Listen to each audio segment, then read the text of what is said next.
नमस्कार, बी चॅनल प्रस्तुत नवग्रह रत्न या विशेष मालिकेमध्ये मी केतकी आपल्या सर्वांचं स्वागत करते. त्याचबरोबर आपल्या स्टुडिओमध्ये रत्नशास्त्री अनु मोतीवाला मॅडम यांचंही स्वागत करते. नमस्कार. या भागामध्ये आपण 9वा ग्रह केतू याच्या रत्नाविषयी माहिती घेणार आहोत. त्याचं नाव आहे लसण्या. तर जाणून घेऊयात लसण्या या रत्नांविषयी. केतूचं जे रत्न आपण आज माहिती घेणार आहे त्या रत्नांचे जसं आपण नावानं ओळखलं जातो. एक तर आहे आपण हिंदीमध्ये त्याला आणि मराठीमध्ये लसण्या म्हणतोय, हिंदीमध्ये लहसुनिया, इंग्रजीमध्ये ह्याला कॅट्साय म्हणून फेमस आहे. तसंच संस्कृतमध्ये ह्याला विडुरमणी, विडुरिया रत्न असं म्हटलं जातं. हा रत्न जसं आपण म्हटले की ह्याच्या अगोदर राहूला जसं डोकं आहे ह्याला फक्त धड आहे आणि हा पण एक छायाग्रह म्हणजे ह्याचा जे प्लॅनेट आहे तो छायाग्रह म्हटलं जातं. आणि हा रत्न जे आहे केतू रत्न जसं काम करतो, आता आपले हे नक्षत्रांवर ह्याची स्वतःची कुठलीही राशी नाही आहे, कुठल्याही स्वतःचं अस्तित्व नाही आहे, फक्त हे धड आहे, कुठेही जाऊन धडकलं आहे म्हणजे दिसत नाही, डोकं नाही, काही नाही. ज्या कुठल्या ग्रहांमध्ये जाऊन बसणार तिथं हे अंधाधुंद काम, मग तिथं त्याचं जर अशुभ फळ देत असेल तर ह्या अशुभला शुभ फळ मध्ये बदलण्यासाठी आपण केतूचं रत्न धारण करतो. त्याच प्रकारे ह्याचे नक्षत्र आहेत. जसं मेष राशीमध्ये अश्विनी नक्षत्र हा केतूचं नक्षत्र आहे. धनुमध्ये मूल नक्षत्र हाही केतूचं नक्षत्र आहे. तसंच सिंह राशीमध्ये मघा नक्षत्र हेही केतूचं नक्षत्र आहे, ज्याची आपण शांती करतो. ह्या तिन्ही नक्षत्रांची का की आपल्याला त्याचा त्रास होऊ नये. केतू रत्न जसं काम करतो, काही वेळेस हा शुभ पण आहे, काही वेळेस अशुभ पण आहे. ह्या कुठल्या ग्रहांबरोबर बसले ह्या गोष्टीवर तिचं खूप अवलंबून आहे की कुठल्या ग्रहांमध्ये कुठल्या घरात बसलेला आहे. जसं राशीप्रमाणे कुणाला ह्याची जर अंतर्दशा चालू आहे किंवा महादशा चालू आहे त्याच्या परिणामावर किंवा एखादा माणूस चुकीच्या वळणावर जात असेल आणि तिथं त्याच्या ग्रहांमध्ये पहिल्या घरात जर केतू असेल तर तो आणखीन तिच्यात वाढ होणार. अच्छा, म्हणजे आपण कोणत्या राशीच्या किंवा कोणत्या ग्रहाच्या सोबत केतू येतो त्यांनी हा लसण्या वापरायचा हे बघणारच आहोत. पण त्याआधी हे रत्न कुठं आणि कशा स्वरूपात सापडतं? हे रत्न आपला खनिज रत्न आहे. नदीच्या जे नदी असून दे, पाणी जिथं असतं त्याच्या कडेला जे जमीन असते ना त्या जमिनीतनं सापडतो हा रत्न. हा केतू रत्न म्हणजे लसण्या, लहसुनिया, कॅट्साय जे काही आहे जमिनीतनं सापडतो, म्हणून ह्याला आपण खनिज रत्नांमध्ये मोडतो. अच्छा, ह्या रत्नांमध्ये एक पिवळसर कलर, काळपट कलर, काळा कलर, धूर असतो ना धुरेचा कलर आणि जास्तीत जास्त पांढरा थोडा पिवळा मिक्स, म्हणजे ह्या कलर मध्ये हा अवलंबून होतो. आणि हा रत्न आहे ह्याच्यावर चंद्रासारखी एक रेष येते. अच्छा, जी रेष स्थिर नसते, अस्थिर असते. जसं जसं हा रत्न फिरत जातो तसं ती रेष पण फिरत जाते. अंधाऱ्यात जर तुम्ही हा रत्नाला बघितला तर हा हुबेहूब एक मांजराच्या डोळ्यासारखा दिसतो आपल्याला. हा, आणि काही रत्न जे आहेत केतूचे ते काही जाड तिचे रेषा असतात, चंद्रासारखे नसून थोडेसे जाड, ज्याला आपण पट्टा म्हणतो. ते थोडे कमी जे मोडले जातात, पण ह्याच्या रेषावर खूप अवलंबून आणि कलरवर.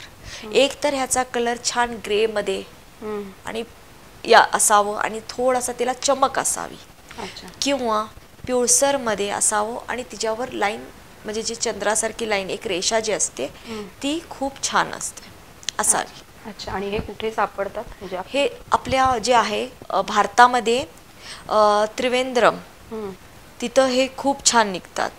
पण तिला सेकंड नंबर असं मोडलं गेलंय का त्यांना जे त्याच्यात खनिज द्रव्य जे म्हणतोय आपण ते इतके उत्कृष्ट नाही आहेत. बर्मामध्ये खूप छान मिळतात, श्रीलंकामध्ये, आफ्रिकामध्ये, सिरियामध्ये ह्याचे खूप खनी आहेत. हे बाहेरचे छान येतात, म्हणजे आफ्रिकन खनीचे, सिरियाचे, बर्माचे सुंदर येतात. ह्याच्यात तर बर्मामध्ये तुम्हाला निळसर कलर पण येतो. निळसर म्हणजे डार्क एकदम मोरपंखी मध्ये डार्क असतो, पण हा केतूसाठी उपयोगाला येत नाही. तो एक शोसाठी आपण किंवा बाकी कुठल्या उपरत्नासाठी आपण वापरू शकतो. अच्छा. दुसरं म्हणजे हा रत्न जे आहे ते धारण पण करताना म्हणजे काही वेळेस ते बघावं की तिला छरे किंवा ते लाईन मधली जी रेषा आहे ती मोडली नसावी, अच्छा. अखंड असावी. हां, आणि तिची बरोबर आपल्याला ते बघितलं की असं हा फिरवला तर ते फिरती आपल्याला दिसायला पाहिजे. बर. की आपल्याला जसं आपल्याला आपण कुठे बघेल तिथं आपल्या जवळ ते आल्यासारखा असं भासतो आपल्याला. बर. अच्छा. मग तुम्ही सांगत होतात की ज्योतिषशास्त्रानुसार कोणत्या ग्रहाच्या जवळ केतू गेला की ते छाया ग्रह आहे म्हणतात, तर त्याचा कसा इफेक्ट होतो आणि त्यावेळी आपण हे लसण्या वापरू शकतो? लसण्या रत्नाचे जे वैशिष्ट्य आहेत, पहिला ज्याच्यासाठी आपण वापरतो लसण्या एकतर बुद्धिवर्धक म्हणजे बुद्धीला शक्ती देणारा पण काम करतो लसण्या. आणि दुसरं म्हणजे तुम्ही जर जे काही आहेत जे लिकर शॉप्स ते आहेत, जे लोकांना फक्त 2 नंबरचे काम करून व्यापार करतात, त्याच्यातच इंटरेस्ट आहे आणि त्याच्यातनं त्यांना उत्पन्न कमवायची आहे, तेव्हा पण हा रत्न खूप उपयोगाला येतो. त्याचबरोबर निर्भयता, असं मान्यता आहे की हे रत्न ज्याच्याजवळ असतो ते माणूस कधीही भीत नाही आणि कधीही अपयशी होत नाही. अच्छा. योग्य पद्धतीने ह्याचा वापर केला तर. आणि दुसरं, सतत आजारी पडलेले व्यक्ती, ज्यांना काही ना काही त्रास आहे, ज्यांना विनाकारण आजार पण येतो आणि त्याचे लक्षणही सापडत नाही की का आजार त्याला या लागले, त्याच्यासाठीही लसण्या वापरलं तर बरं होतं. हा नेपच्यून 7 नंबरचा रत्न आहे. बर. हां, ज्यांना वाटतं की आपलं नेपच्यून व्यवस्थित नाही आहे ज्या कुंडलीमध्ये, त्यांनीही हा रत्न वापरू शकतात. अच्छा. जसं की आता तुम्ही एखादा अभ्यास करायला लागले बाळ आणि त्याच्या डोक्यात विनाकारण काही ना काही विचित्र विचार येतात, त्याला तिथं कॉन्सन्ट्रेट लागत नाही आहे. त्याच्यासाठी जेव्हा आम्ही कुंडलीचा अभ्यास करतो ज्योतिषशास्त्रानुसार, पहिल्या घरात जर केतू असेल आणि त्याच घरात जर सूर्य असेल, सूर्य आणि केतूची युती असेल तर केतू रत्न वापरावा. अच्छा. खूप फायदा देतो. का व्यक्तिमत्वाला तुमच्या चुकीचे वळणात घालत नाही. पहिला घर हा व्यक्तिमत्व, आपले विचार दर्शवतो. त्याचप्रमाणे धनस्थानी जर असेल तरीही वापरावं.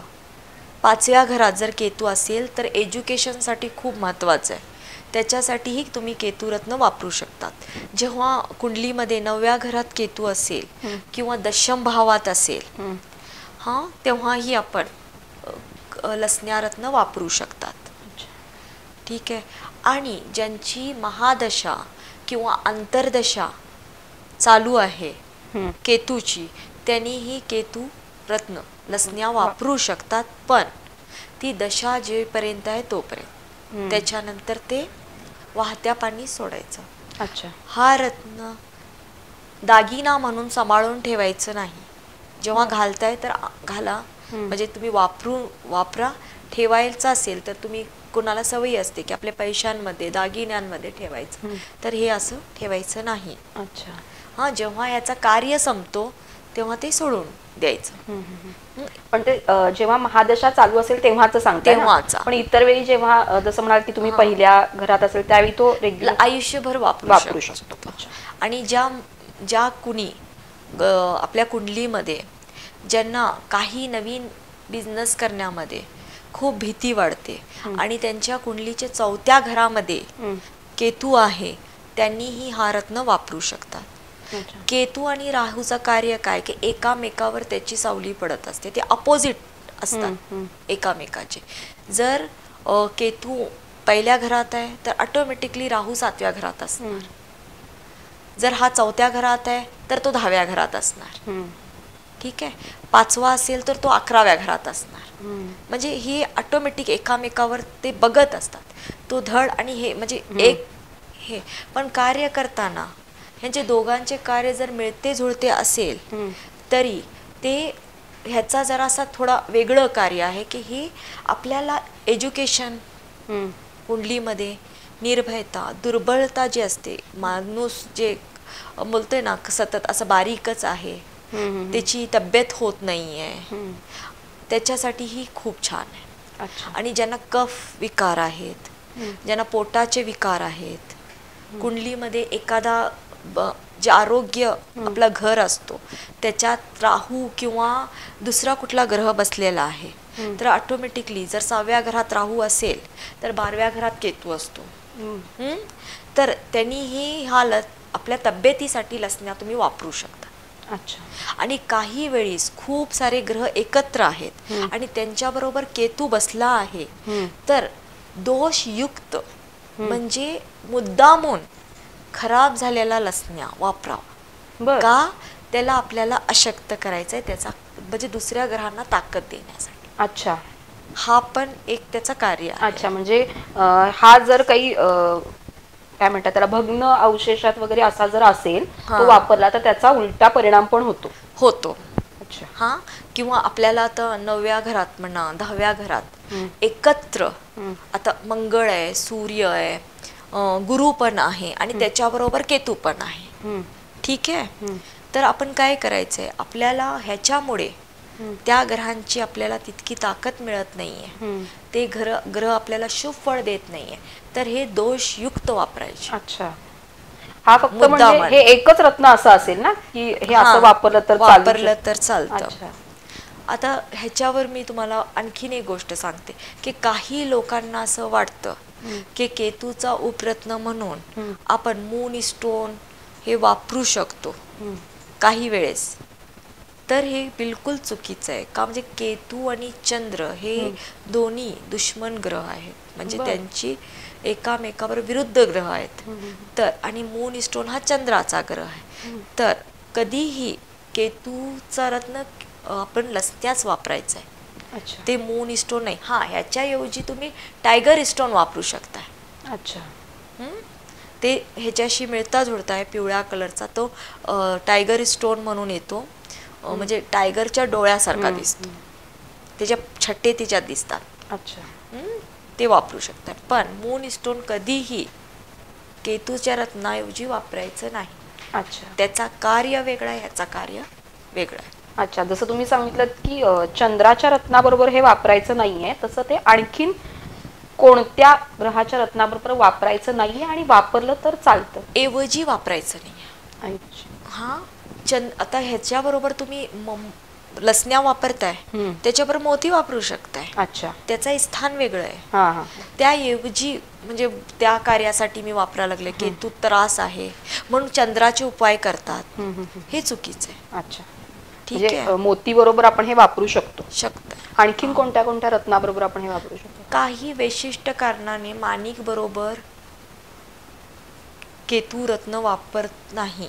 अच्छा. पण हा, जर कुंडलीमध्ये गरज असेल की सूर्याला पण आपल्याला ताकद द्यायची आणि ह्याचा पण रत्न वापरायचा आहे, तर ॲट अ टाइम ह्याची जी आहे साईजमध्ये, म्हणजे 7 कॅरेटच्या वर न वापरता हे 1, 2 किंवा 3 कॅरेटपर्यंत तुम्ही वापरू शकता न्यूट्रल ठेवण्यासाठी. अच्छा.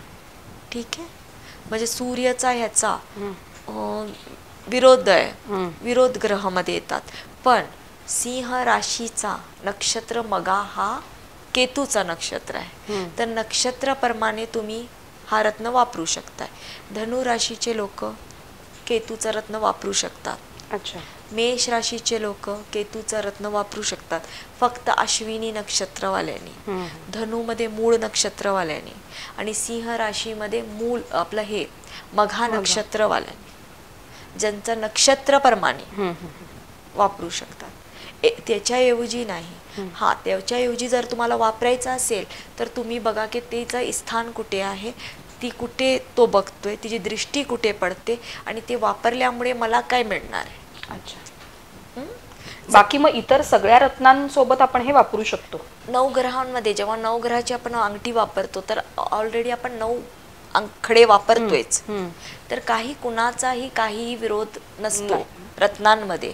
फक्त तुमचं ते तुम्हाला सूट होतात काय विरोध रत्न वापरा, पण आपल्या ग्रहांप्रमाणे. जर तुमचे ग्रहच तिथं साथ देत नसेल, आपण रत्न का वापरतो? ग्रहांना ताकद देण्यासाठी. जर ग्रहांनाच ते नको पाहिजे असेल तर काही उपयोग नाही आहे रत्न वापरून. जर गरज असेल तर तुम्ही वापरा. अच्छा, ठीक आहे, गरजेप्रमाणे तुम्ही ते व्यवस्थित सल्ला घ्या ज्योतिषशास्त्रींचा आणि वापरा. अच्छा. आणि मग हे आपण वापरताना कोणत्या धातूत वापरावं? ह्याला पंचधातू किंवा चांदी, पंचधातू किंवा चांदीमध्ये वापरायचं. मध्यमामध्ये किंवा करंगळी किंवा अनामिकेत, हे तिन्ही बोटांमध्ये चालतो. जसं मी बोलले, छायाग्रह आहे, फक्त गुरु मध्ये हे रत्न वापरायचं नाही. अच्छा. लसण्या गुरुच्या बोटात, त्याऐवजी तुम्ही हे वापरू शकता. त्याचप्रमाणे तुमचं जर जन्मतारीख वेळ जर कुंडली नसेल आणि त्या लोकांना असले त्रास होत असेल, म्हणजे सतत नुकसान होणे, शेतीमध्ये जे शेतकरी लोक आहेत, जमिनीतनं उत्पन्न व्यवस्थित येत नाही, पैसा येत नाही आहे, किंवा एज्युकेशन घेत असेल मुलं आणि त्यांच्याकडेही जन्मतारीख वेळ ते काहीच नाही आहे, त्यांना पण खूप अडथळे येत आहेत आयुष्यात. काही लेडीज आहेत जे सतत आजारी असतात आणि त्यांची पण जन्मतारीख वेळ नाही, तर त्यांनी हस्तरेखाचा उपयोग करून हा रत्न वापरू शकतात. अच्छा. आणखीन एक आहे, हा रत्न मुक्ती देण्याचं काम करतो. बर. जेव्हा एखादा माणूस झोपून आहे, खूप आजारी आहे आणि त्या आजारपणातनं त्याला मुक्तता पाहिजे, आर्यापार, म्हणजे तो जर व्यवस्थित राहणार असेल तर एखादा त्याच्यातनं बरं होणार, नाही तर मग त्याला त्याच्यातनं मुक्ती मिळणार. ह्याच्यासाठीही हा रत्न वापरला जातो. अच्छा. एक बोलतो ना शेवटचा पर्याय म्हणून खूप लोक हा रत्न वापरतात. बर. अच्छा. आणि मग हे वापरल्यानंतर करिअरच्या कोणत्या दिशा आपल्याला ओपन होतात? मी म्हटले ना, हे बुद्धिवर्धक आहे. हा फक्त बुद्धिवर्धक म्हणजे माइंडला पॉझिटिव्ह करण्याचं काम करेल. आणि दुसरी गोष्ट म्हणजे तुम्हाला जिथं करिअर करायचं आहे हे तुमचे राशी आणि नक्षत्र ठरवतात. आता मी म्हटले मूळ नक्षत्र, ह्या नक्षत्रामध्ये जास्तीत जास्त राजकारण येतं. ह्या नक्षत्रांमध्ये, ह्या नक्षत्राची लोक राजकारणात खूप आहेत, हे राजकारणामध्ये खूप कामाला येतं. अच्छा. का म्हणजे तिथं खूप जास्त विरोधक असतात. म्हणजे तुम्ही आउट ऑफ द वे जाऊन तुम्हाला काम करायचं असतं. एखाद्याचा भला करायचं तर सगळ्यांचे विरोध तुम्हाला सहन करावे लागतात, स्वतःला वाईट करावं लागतं, मग ते जाऊन कुठे तर कार्य सिद्ध होतं. त्याच्यासाठीही हा रत्न वापरू शकतात. ह्याचबरोबर ज्या लोकांना ज्यांचे बोलतोय ना कसिनो आहेत किंवा नंबर गेम्स खेळतात, नंबरवर काही अड्डे असतात ना, ते जुगार, मग गॅम्बलिंगचे, त्यांच्यासाठी हे रत्न खूप म्हणजे कार्याला पूर्ण करण्यासाठी त्यांना मदत करतो. त्याचबरोबर ज्या लोकांना सतत कुठलीही वारा बाधा झाली आहे किंवा एखादी गोष्ट नजर दोष झाले, हां, त्याच्यासाठी खूप छान आहे. करिअरमध्ये हा म्हणजे लिकर शॉप, अच्छा, जे आहेत, जे 2 नंबरचे जितके पण काम आहेत त्याच्यात हे उच्च पद देतो. हां, जे लोक मोठ्या पोस्टवर आहेत, बँकिंगमध्ये किंवा बोला तुम्ही डॉक्टर आहेत, ह्या लोकांना काही वेळेस मेंटली खूप प्रॉब्लेम होतो, डिस्टर्बन्स खूप वाढतो. तर तेव्हा मेंटल स्टेट त्यांची जी आहे, माइंडची जी कंडिशन न्यूट्रल किंवा व्यवस्थित ठेवण्यासाठी, शांततेसाठी, ते स्थिर राहण्यासाठी हा रत्न वापरलं तर खूप फायदा होतो. त्याचबरोबर तुम्ही काही लोकांना बघितलं असेल की एकटे बसून बडबडत असतात, म्हणजे ते आपल्यातच बोलत असतात, असं आपल्याला वाटतं की काय.